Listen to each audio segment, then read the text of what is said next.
Elhamdülillahi Rabbil Alemin ve salatu ve selamu ala Resulina Muhammed ve ala alihi ve sahbihi ecmain. Sevgili dostlar, beraber okuyalım programına hoş geldiniz. 7. lemayı bitirmiştik. 7. lemada Kur'an'ın gayipten verdiği haberler, mucize yönlerinden birisi olarak o kapsamda Fetih Suresinin son ayetlerinin 7-8 yönden gaybi mucize oluşu, gayipten haber veren mucizeleri onları paylaşmıştık. Sonunda bir hatime var. Hatimeyi okumamıştık ama bu Besmele'nin bir ince sırrı var burada. Dolayısıyla ben kendim okudum. Fakat çok muğlak geldi bana, yani ben de çözemedim bazı yerlerini. Dolayısıyla şimdilik umuma yayın yapan bir yayın organında okumak sıkıcı olur gibi geldi bana. Kendi açımdan da onu tayin ediyorum. 8. lema geliyor. 8. lemayı da müellif kendisi tayin etmiş. Yani es geçmiş. Kerameti Gavsiye Risalesidir diyor. Sikke-i Tasdik-i Gaybi mecmuasında ve Teksir Lemalar mecmuasında neşredilmiştir. Burada lemalara almamış kendisi. 9. lema da Teksir Lemalar mecmuasında neşredilmiştir. Yani Osmanlıca lemalar da var ama buraya alınmamış. Biz de onları alınmadığı için bazı yayın evlerinin yeni baskılarında yerlerine konulmuş bunlar. Ama biz müellif tarafından alınmadığı için Osmanlıca okuyanlar oralardan onları okuyabilirler. Yani bu ben hatırlatmak için söyleyeyim. Kerameti Gavsiye Risalesi dediği Abdülkadir Geylani'nin bundan 800 sene önce eserlerinde, yani bu işte veli olmanın bir şeyidir, kerametidir. Peygamberlerin mucizeleri gibi velilerin de kerameti haktır. Dolayısıyla ta 800 sene sonra bu ahir zamanda büyük hizmet yapacak, din adına, Kur'an adına insanlara hakikatin yolunu gösterecek, hidayetlerine vesile olabilecek özellikteki bu eserlere, bu risalelere ve müellifine işaret etmiş. Yani onun işaretleri yer alıyor. Bu 8. lemayı bu husus oluşturuyor. Evet, 10. lemadan şimdi devam ediyorum. Şefkat Tokatları Risalesi ismini taşıyor bu lema. Şefkat Tokatları tabiri, şefkat tokatları tabiri Risale'deki tabirlerden birisidir. Şefkat tokatı. Evet, bakalım kendisi açıklayacak zaten bir ayetin sırrı olarak. Ayet şöyle, Bismillahirrahmanirrahim. Yevme tecidu küllü nefsim ma amilet min hayrin muhtara ve ma amilet min su'in teveddu lev enne beyneha ve beynehu emeden ba'ida ve yuhazzirukumullahu nefse vallahu raufun bil ibad. Ayetinin bir sırrını hizmet-i Kur'aniye'de arkadaşlarımın beşeriyet muktezası olarak, yani insanlık icabı, sehiv ve hatalarının neticesinde insanlık icabı olarak işledikleri yanlışlıklar ve hataların neticesinde yedikleri şefkat tokatlarını beyan etmekle tefsir ediyor. Hizmet-i Kur'aniye'nin bir silsile-i kerameti ve o hizmet-i kutsiyenin efradından, etrafında izni ilahiyle nezaret eden ve himmet ve duasıyla yardım eden Gavs-ı Azam'ın bir nevi kerameti beyan edilecek. Ta ki bu hizmet-i kutsiyede bulunanlar, bu kutsi hizmetin içinde yer alanlar, ciddiyetlerinde, hizmetlerinde sebat etsinler. Yani böyle İhlas Risalesi'nde de diyor, İhlası kıranlar diyor, işte Hazreti Ali'nin, Gavs-ı Azam'ın, Abdülkadir Geylani'nin manevi tokadını yerler diyor. Çünkü onlar bu hizmete işaret etmiş. Şimdi bu işareti şöyle anlamak lazım. Şimdi bir şey ne kadar büyükse o kadar uzaktan görünür. Mesela bu Adana'ya giderken biz görüyorduk Aksaray'da Hasan Dağı var. Hasan Dağı çok yüksek bir dağ, veya Kayseri'ye giderken Erciyes Dağı. Değil mi? Erciyes Dağı ta 100 kilometre hava açıksa, yani böyle puslu, sisli değilse 100 kilometre geriden görülür. Hasan Dağı da öyledir yani. Görünür. Şimdi büyük, neden? Büyük çünkü yani büyük. Bazı olaylar da büyük olaylar. Mesela ahir zaman fitneleri öyle büyük fitneler ki ta Peygamberimizin zamanında Peygamberimiz tarafından görülmüş, onlara işaret edilmiş. Firavun ve Nemrut fitnesinden daha dehşetli olduklarına dikkat çekilmiş. Dikkat çekilmiş. Dolayısıyla bazı günahlar mesela özellikle Peygamberimize görülmüş ahir zamanda, bu zamanda olmayan günahlar. Yani o zaman olmayan, bu zamanda olan günahlar görülmüş. Çünkü çok büyük günah, dehşetli fitnenin bir parçası olarak manevi gözüne, gaybin gözüne görülmüş. Bazıları da Evliyaullah'a görülmüş. İşte Risale-i Nur hizmeti demek ki bu zamanda çok ehemmiyetli bir hizmet.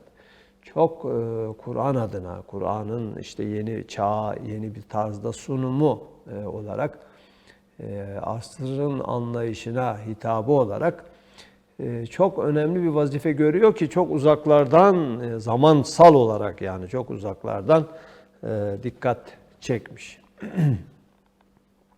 Evet, bunları söylüyorum ki diyor Üstad, yani Gavs-ı Azam'ın bir kerameti, işte Hazreti Ali'nin haber vermesi, bazı risalelere o ismini vermiş. Asay-ı Musa, Ayetül Kübra gibi isimler Hazreti Ali tarafından verilmiş. Onun risalelerinden çıkarılmış. Bunları söylüyorum ki, son cümleyi tekrar okuyorum, ta ki bu hizmet-i kutsiyede bulunanlar, bu kutsi hizmetin içinde bulunanlar ciddiyetlerinde, hizmetlerinde sebat etsinler. Yani kime hizmet ediyorlar, neye hizmet ediyorlar, nasıl bir davanın mensubu olduklarını anlasınlar da gevşeklik göstermesinler, yani ciddi olsunlar.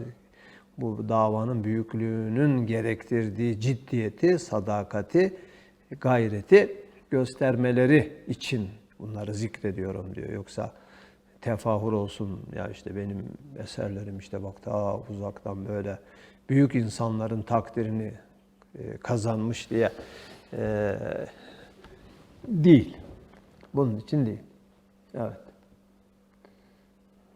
Evet, bakalım bu zikretme gayesini söyledikten sonra nasıl devam ediyor? Bu hizmet-i kutsiyenin kerameti 3 nevidir. 3 alanda kerameti var. Birinci nevi o hizmeti ihzar etmek ve hadimlerini, yani bu hizmetin hizmetkarlarını o hizmete sevk etmek cihetidir. Yani hizmet, samimane hizmet ediyorsa bir insan, Cenab-ı Hak ona yardım ediyor. Mesela o demin söyledim ya, Abdülkadir Geylani 800 sene öncesinden işaret etmiş. Mesela, ne demiş mesela bir sözünde? Korkma demiş, sen inayet gözü altındasın. Ve inneke mahrusun bi aynil inaye. İnayet gözüyle korunuyorsun. Dolayısıyla inayet gözü altında olmak demek, yani bir halisen bir hizmet yaparken Allah sana kolaylık gösteriyor. Hizmetin önü açılıyor. Değil mi? Böyle tevafuklar yaşıyorsun. Beklenmedik lütuflara mazhar oluyorsun. Yani bunu herkes kendi hayatında da özel görebilir yani defaatle. Ben de şahit oldum. Efendim. Yani evden iyi niyetle bir hizmet ifa etmek için çıktığın zaman hem çıkman kolaylaşıyor, hem çıktıktan sonra önün açılıyor. Mesela yurt dışına giden böyle, daha ilk defa gidiyor. Avrupa ülkeleri olsun, Afrika ülkeleri olsun arkadaşlar. Çok güzel bunun örneklerini anlatmışlardır. Bunun örneklerini anlatmışlardır. Yani gittikleri ülkelerde böyle hiç umulmadık kolaylıklar görüyorlar. Önleri açılıyor adeta. Önleri açılıyor. Simyacı isimli kitapta şöyle bir söz var. Bir insan bir şeye odaklanırsa, samimi olarak o şeyi yapmak isterse, işte orada kader demiyor da evrenin ruhu diyor. Evrenin ruhuyla irtibata geçmiş olur ve her şey ona yardım eder. Yani önünü açar. Nereye gittiğini bilen bir kimseye yol vermek için dünya önünden çekilir, ona yol açar. Ama hedefi olmayan bir gemiye hiçbir rüzgar yardım etmez.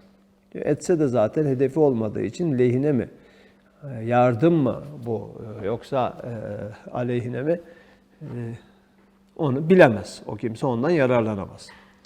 Evet, birinci nevi keramet bu. Hizmeti ihzar etmek ve hadimlerini o hizmete sevk etmek cihetidir. Mesela Üstad tabii ilk başta kendisi zaten söylüyor. Tek başına gitmiş, Barla'ya sürülmüş, değil mi? Herkes ondan uzaklaştırılmış, bu tehlikeli bir adam, buna yaklaşmayın denmiş. Tecrit edilmiş yani böyle herkesten. Zaten kuş uçmaz, kervan geçmez bir yere sürgün edilmiş ki o ruhundaki dine hizmet şevki, heyecanı, enerjisi tükensin. Orada yitip gitsin diye. Ama ne olmuş? Cenab-ı Hak ona bu eserleri nasip etmiş. Barla'nın dağlarında, bağlarında yalnız başına gezerken, değil mi? Allah'ın lütfuna mazhar olmuş. Kalbine bu manalar ilham olmuş. Kendi yazısı yok. Hemen Allah sevk etmiş yani böyle katipler etrafında.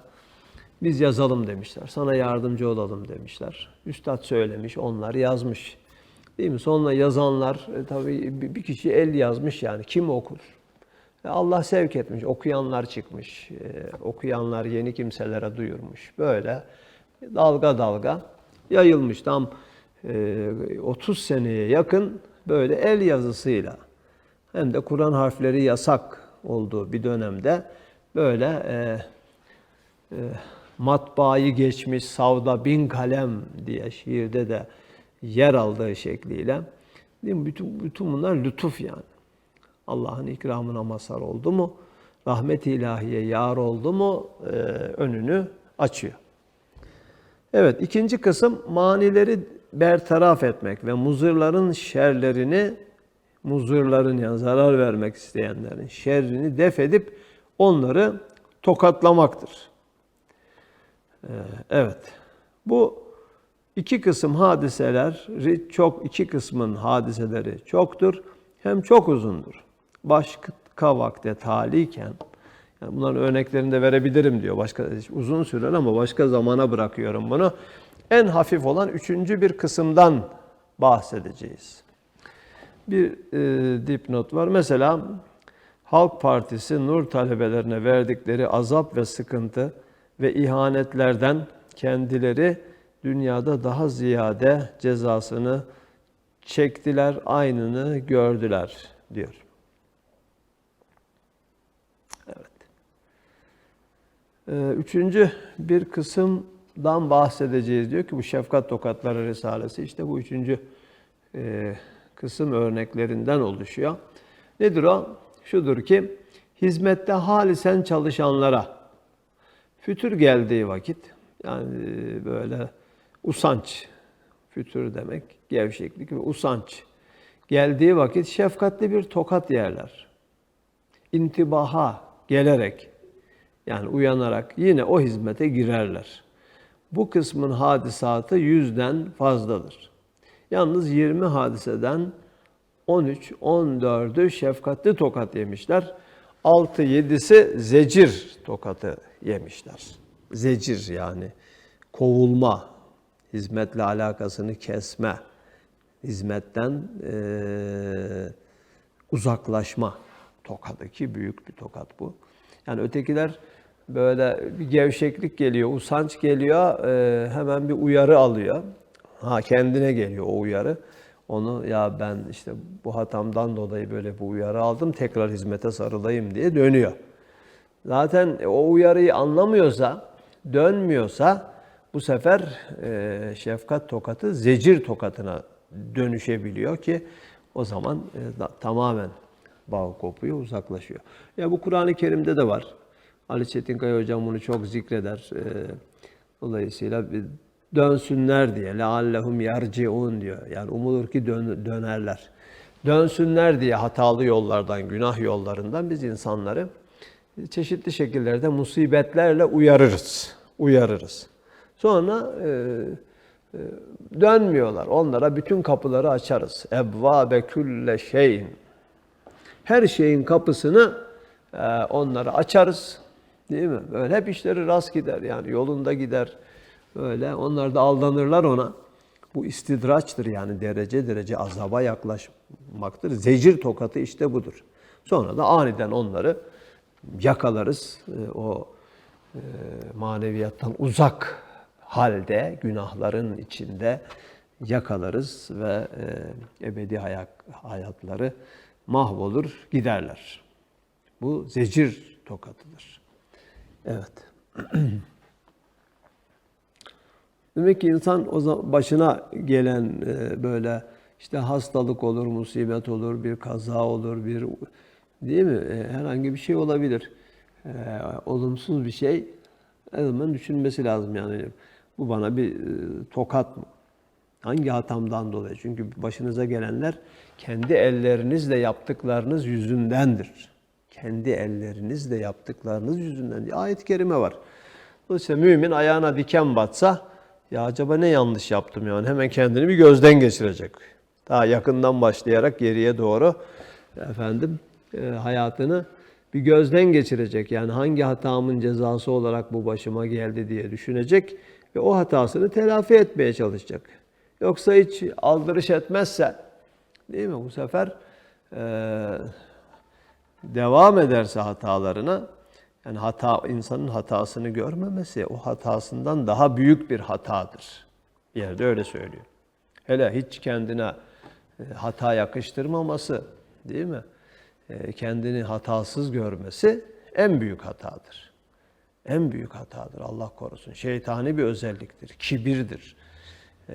Mümin hata işlemez değil, hata işler ama hata işlediğinde hatasını görür. İşte hatasını görmesi için Allah bir kavmi severse, bir kişiyi severse kendi ayıplarını, hatalarını ona gösterir diye bir hadiste de geçiyor. Görür ve döner. Ama dönmediği takdirde bu sefer adım adım uzaklaşırsa, bağı koparsa işte asıl en büyük ceza budur dünyada. Dünyada. Yani başıma hiçbir şey gelmiyor. Hep işlerim rast gidiyor. Bir öğrencim bana demişti. Birisi bana diyor ki yani inanmıyor çocuk, tamam mı? Yani Allah varsa hadi beni cezalandırsın yani şu anda mesela sesim kısılsın yahut bir tarafıma felç gelsin. Meydan okuyor adeta yani bir tarafım felç olsun. Ondan sonra işte başıma bir taş düşsün. Kul Rabbini imtihan edebilir mi? Bu hadsizlik yani haddini aşmak. Ben ona ne diyeyim yani bir arkadaş bana böyle diyor dedi. Ben de ona dedim yani Allah kişilerin keyfine göre mükafat ve ceza vermez. Allah zamanını bilir. Böyle dedim önce ama sonradan tekrar bir şey aklıma geldi. Dedim ki ona bak bir daha sana öyle derse peki zaten senin yani Allah'a inanmaman, böyle demen, değil mi? Rabbine meydan okuyacak bir cüreti göstermen, küstahlığa kalkışman zaten sana en büyük cezadır. Senin başka cezaya ihtiyacın yok yani. Bu durumun öyle büyük bir cezadır ki şimdi sen bunu anlamıyorsun. Anlamaman da bir cezadır aslında. Keşke anlayabilseydin, belki dönerdin. En büyük ceza zaten sana verilmiş. Hani derler ya, trafik polisi durdurmuş aracı. Ondan sonra şoföre demiş ki işte ehliyetini, ruhsatını çıkar demiş filan. Yanında da huysuz bir kadın varmış yani şoförün. Kendi hanımı herhalde. Huysuz bir kadın. Yani herkesi böyle şey yapıyor. Trafik polisine hemen müdahale etmiş oradan. Yani sen niye müdahale ediyorsun? Ama demiş ki Ya niye bizi durduruyorsunuz yani böyle bak yolumuzdan alıkoydunuz bizi. Ne hakla işte ehliyet istersin, ruhsat istersin. E, Böyle herkesi durdurursanız trafik şöyle oluyor, böyle oluyor filan diye bir sürü esip gürlemiş trafik polisine. Trafik polisi de hemen adamın şeyini vermiş, ehliyetini, ruhsatını. Tamam kardeşim demiş, ben sana ceza verecek bir eksik tarafını bulurdum ama demiş gerek yok, sen zaten cezanı bulmuşsun demiş. Yani böyle bir huysuz hanım yanında iken başka cezaya ihtiyacın yok senin diye. Dolayısıyla bazen böyle. Neyse dağıtmayalım. Şimdi demek ki üçüncü kısım şefkat tokatlarını okuyoruz. Şudur ki hizmette halisen çalışanlara fütur geldiği vakit şefkatli bir tokat yerler. İntibaha gelerek yine o hizmete girerler. Bu kısmın hadisatı 100'den fazladır. Yalnız 20 hadiseden 13, 14'ü şefkatli tokat yemişler. 6-7'si zecir. Zecir yani tamamen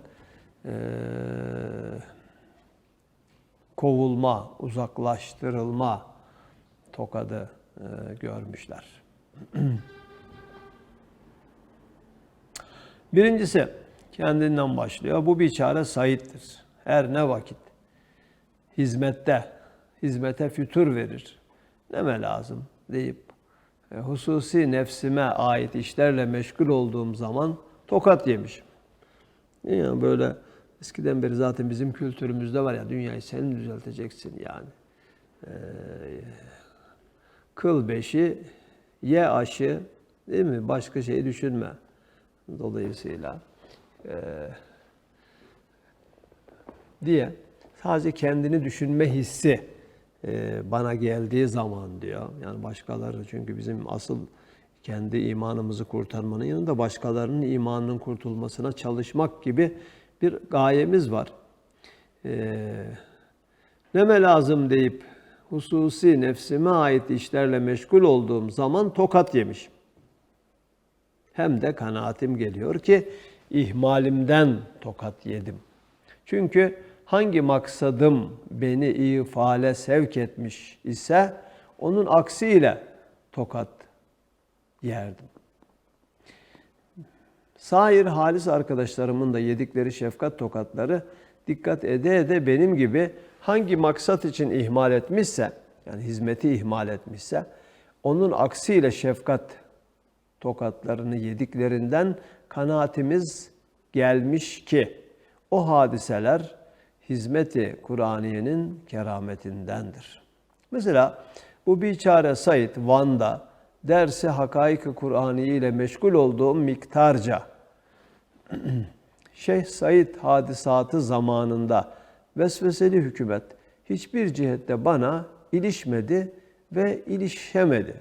Yani Van'dan böyle aşiret reisleri, nüfuz sahibi, yani halka tesir eden hocaları filan topluyorlar, sürüyorlar, sürgüne gönderiyorlar. Bir kısmını idam ediyorlar. Şeyh Said hadisesini bahane ederek 1925'teki Şeyh Said hadisesi bahanesiyle. Ama diyor bu ilk aylarda bana hiç dokunmadılar diyor. Efendim. Niye? Çünkü Kur'an'ın hakikatleri dersini veriyordum. Onlarla meşguldüm. Bana ilişmedi ve ilişemedi. Vakta ki neme lazım dedim. Kendi nefsimi düşündüm. Ahiretimi kurtarmak için Erek Dağı'nda harabe mağara gibi bir yere çekildim. O vakit sebepsiz beni aldılar ve nefyettiler. Burdur'a getirildim. Orada yine hizmet-i Kur'aniye'de bulunduğum miktarca 9 ay kalmış Üstad Burdur'da. O vakit menfilere, yani sürgün gelmiş, oranın yerlisi değil. Onlara menfiler deniyor. Menfilere çok dikkat ediliyordu. Her akşam ispatı vücut etmekle, yani gidip ben buradayım, kaçmadım diye imza atacaksın karakolda. İspatı vücut etmekle mükellef oldukları halde o menfiler, sürgün olarak orada bulunanlar, ben ve halis talebelerim müstesna kaldık. Yani ben her gün gidip ispat-ı vücut etmiyordum diyor. Ben hiçbir vakit ispat-ı vücuda gitmedim, hükümeti tanımadım. Oranın valisi, Burdur valisi, oraya gelen Fevzi Paşa'ya şikayet etmiş. Fevzi Paşa demiş, ona ilişmeyiniz, hürmet ediniz. Fevzi Paşa herhalde o zaman ilk şeyde, yani 1930'lu, 30'dan da önce tabii Burdur olayı 26-27 yılları Fevzi Paşa o ilk kabinede Genelkurmay Başkanı zannediyorum. Demiş ki ona ilişmeyiniz, hürmet ediniz. Çünkü önceden Bediüzzaman'ı tanıyor. İlişmeyiniz, hürmet. Bu sözü ona söylettiren hizmet-i Kur'aniye'nin kutsiyetidir. Ne vakit nefsimi kurtarmak, yalnız ahiretimi düşünmek fikri bana galebe etti. Hizmet-i Kur'aniye'de muvakkat fütur geldi. Geçici bir tembellik, usanç, gevşeklik geldi. Aksi maksadımla tokat yedim. Yani bir menfaadan, sürgün yerinden diğerine, Isparta'ya gönderildim. Burdur'dan Isparta'ya. Isparta'da yine hizmet başına geçtim. 20 gün geçtikten sonra bazı korkak insanların ihtarlarıyla belki bu vaziyeti hükümet hoş görmeyecek, bir parça teenni etsen daha iyi olur dediler. Yani biraz geri dur, böyle göze batma dediler. Ben de tekrar yalnız kendimi düşünmek hatırası kuvvet buldu. Aman halklar gelmesin dedim. Yine o menfaadan dahi üçüncü nefi olarak, sürgün olarak Barla'ya verildim. Barla'da ne vakit bana fütur gelmiş ise, yalnız kendimi düşünmek hatırası kuvvet bulmuş ise, bu ehli dünyanın yılanlarından, münafıklarından birisi bana musallat olmuş. Bu 8 senede 80 hadiseyi kendi başımdan geçtiği için hikaye edebilirim. Usandırmamak için kısa kesiyorum. Ey kardeşlerim, başıma gelen şefkat tokatlarını söyledim. Sizlerin de başınıza gelen şefkat tokatlarını izin verirseniz ve helal etseniz söyleyeceğim. Gücenmeyiniz. Gücenen olursa ismini tasrih etmeyeceğim, yani açıkça ismini vermeyeceğim. Nitekim örneklerde öyle ismi verilmemiş kimseler var.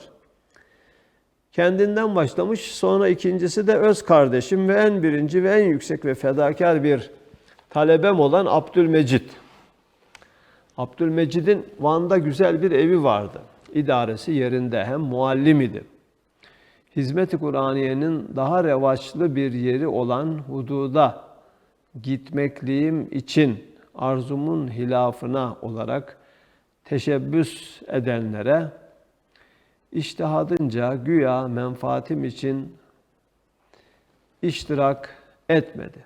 Rey vermedi. Güya ben hududa gitseydim hem hizmet-i Kur'aniye siyasetsiz, safi olmayacak, hem onu Van'dan çıkaracak idiler diye iştirak etmedi. Maksadının aksiyle şefkatli bir tokat yedi. Yani kendisi Van'da işte güzel bir evi var, öğretmen efendim. Bediüzzaman onun abisi. Dolayısıyla bir hizmet. Bunun tabii şeyin hududa gitmesini isteyenler nasıl bir hizmet düşündüler detayını söylemiyor. Ama bu kardeşi olan Abdülmecid kendisi, yani orada Bediüzzaman dikkat çekerse bu olay veya siyasete onu bulaştırırlar, kendisine de dokunur. Hem o Van'daki güzel evinden hem mesleğinden uzaklaştırılır, zarar görür diye böyle kendi şahsi bir mülahaza ile iştirak etmiyor. Ne oluyor sonuçta? Maksadının aksiyle şefkatli bir tokat yedi. Hem Van'dan hem o güzel evinden hem memleketinden ayrıldı.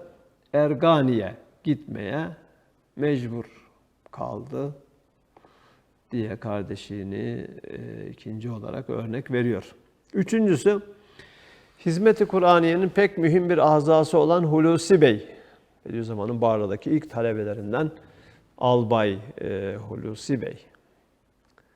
Eğridir'den memlekete gittiği vakit saadet-i dünyeviyeyi tam zevk ettirecek ve temin edecek, yani dünya saadetini tam böyle zevk ettirecek ve sağlayacak esbab, sebepler bulunduğundan bir derece sırf uhrevi olan hizmet-i Kur'aniye'de fütura yüz göstermeye dair esbab hazırlandı. Nedir onlar? Çünkü hem çoktan görmediği peder ve validesine kavuştu, hem vatanını gördü, hem şerefli, rütbeli bir surette gittiği için dünya ona güldü, güzel göründü. Halbuki hizmet-i Kur'aniye'de bulunana, şimdi bakın bir prensip çıkarıyor buradan. Kur'an hizmetinde bulunan kimseye ya dünya ona küsmeli veya o dünyaya küsmeli. Ya dünya ona küsmeli, ya dünya gözünden düşmeli. Değil mi? Dünya ona yüz vermemeli. Veya o dünyaya yüz vermemeli, dünyayı gözünden düşürmeli. Bu çok önemli bir prensip. Hizmet-i Kur'aniye'de bulunana ya dünya ona küsmeli veya o dünyaya küsmeli. Ta ihlas ile, ciddiyet ile hizmet-i Kur'aniye'de bulunsun. Çünkü bu hizmet uhrevi bir hizmet, yani ahiret için yapılır. Dünya çıkarı için yapılmaz. Onun için de ya dünya ona küsecek ya o dünyaya küsecek. Evet. İşte Hulusi'nin kalbi çendan la yetezelzel idi. Yani sarsılmaz, hizmetin kutsiyetini biliyor. Fakat bu vaziyet onu fütura sevk ettiğinden, yani gitmiş böyle rütbeli bir şekilde, albay rütbesiyle anne babası ve kendi mahallesinde onu tanıyanların içinde ona iltifatlar filan. Dolayısıyla ne yaptı? Ona bir yani dünya göz kırptı, biraz dünya yüz gösterdi. Bu dünya öyledir yani, bir üzüm tanesi yedirir, 100 tokat vurur ya. Efendim. Fakat bu vaziyet onu fütura sevk ettiğinden şefkatli tokat yedi. Tam 1-2 sene bazı münafıklar ona musallat oldular. Dünyanın lezzetini de kaçırdılar.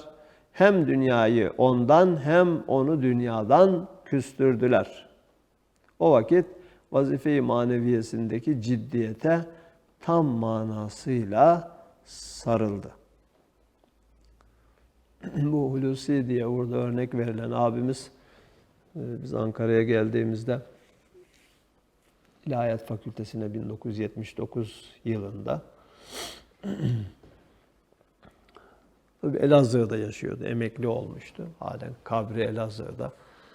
Efendim her sene adına işte onun ölüm yıl dönümünde yazın programlar yapılır. Ama biz maalesef bazı işte o zamanki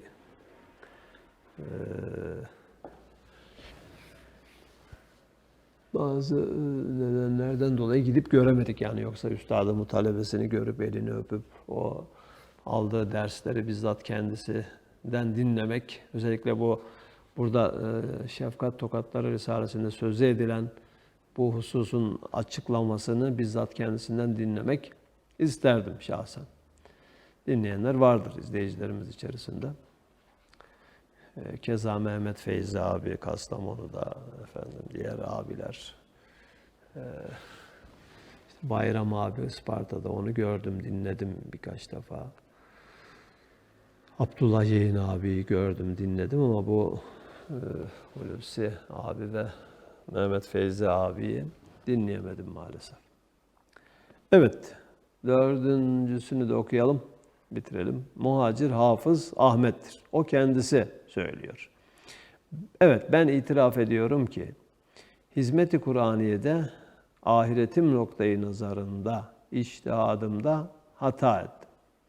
Hizmete fütur verecek bir arzuda bulundum. Şefkatli fakat şiddetli ve kefaretli bir tokat yedim. Şöyle ki, üstadım yeni icatlara taraftar olmadığı için, yani Türkçe yazan, Ezan Türkçeleştirilmiş ya 1932 yılından itibaren 18 sene Türkçe okunmuş. Türkçe ezan gibi şair-i İslamiye'ye muhalif bidatlar demektir. Bu yeni icatlara böyle bid'alara taraftar olmadığı için üstad, benim camiim onun komşusudur. Şuhur-u selase geliyor. Barla'da imam kendisi. Üstad da kendi hemen evi bitişiğinde, yani üstadın kaldığı ev, Barla'ya gidenler bilirler. Yokuşbaşı Camii ve bitişiğinde de üstadın 8 sene kaldığı ilk medrese-i Nuriyesi. Efendim. Şimdi üstad diyor yeni icatlara, yani Türkçe ezan okumaya filan taraftar değil. Benim camim onun komşusudur. 3 aylar geliyor. Şuhur-u selase geliyor. Camimi terk etsem hem ben çok sevap kaybediyorum, hem mahalle namazsızlığa alışacak. Yeni usul yapmazsam, yani yeni usul Türkçe ezan yapmazsam men edileceğim. O zaman beni görevden alacaklar. İşte bu içtihada göre ruhum kadar sevdiğim üstadımın muvakkaten başka bir köye gitmesini arzu ettim. Bilmedim ki o yerini değiştirse, başka bir memlekete gitse, hizmet-i Kur'aniye'ye muvakkaten fütur gelir. Yani orası Kur'an hizmetinin merkezi olmuş ilk başta o ilk medrese-i Nuriye diye şimdi zaten gidenler öyle okuyorlar kapısında. Evet. Bilmedim ki o yerini değiştirse, başka bir memlekete gitse, hizmet-i Kur'aniye'ye muvakkaten fütur gelir. Tam o sıralarda ben tokat yedim, şefkatli, fakat öyle dehşetli bir tokat yedim ki 3 aydır daha aklım başıma gelmedi. Fakat lillahilhamd üstadımın kati ihbarıyla ona ihtar edilmiş ki o musibetin her dakikası bir gün ibadet hükmünde olduğunu rahmet-i ilahiyeden ümit var olabiliriz. Çünkü o hata bir garaza binaen değildi. Yani kasten garaza binaen dünya menfaati için değildi. Sırf ahiretimi düşünmek noktasında o arzu geldi. Evet. Zaten sonra üstad şey yapıyor, yani kendisi başka bir köye gitmiyor ama orada kendisi kullanılmayan eski bir şeyi cami yapıyor, yani bir harabe bir camiyi onarttırıyor talebelerine. Kendisi orada görevli olarak değil, kendisi orada namaz kılıyor. Onu da orada rahat bırakmıyorlar tabii, yani Türkçe ezan okumuyor tabii orada, kendileri aynen Arapça ezan, kâmet, tesbihat. Oraya da sık sık baskınlar düzenliyorlar ama biraz daha uzakta. Mus Mescidi diye, sonra Abdülkadir Badıllı abi orayı tekrar şey yaptı, mescit haline getirdi. 1935 yılında orası şey yapıldı. Bir zaman o mescidi yani kendi onardığı ve orada yıllarca imamlık yaptığı o mescidi yıktırıldı. Yıktırıldı o yıllarda. Halk Partisi tarafından yıktırıldı. Ta kaçta? Bundan 10 sene kadar önce, belki 15 sene kadar önceye kadar öyle kaldı. Şimdi orada yeni bir mescit hem dershane, Mus Mescidi diye. Mus zor söylendiği için Muş Mescidi diye halk biliyor. Halen orada şimdi 5 vakit ezan okunur ve namaz kılınır. Burada Muhacir Hafız Ahmet'in hemen üstadın evinin yanındaki camisinden 100 metre kadar, belki de 80 metre kadar ileride bir mescittir. Burada sözü edilen olay. Evet, beşincisi Hakkı Efendi'dir diye beşincide kalalım. Şefkat Tokatları Risalesine kaldığımız yerden devam edeceğiz inşallah. Subhaneke la ilme lena illa ma allamtena inneke entel alimul hakim ve ahiru davahum enelhamdülillahi rabbil alemin. El Fatiha.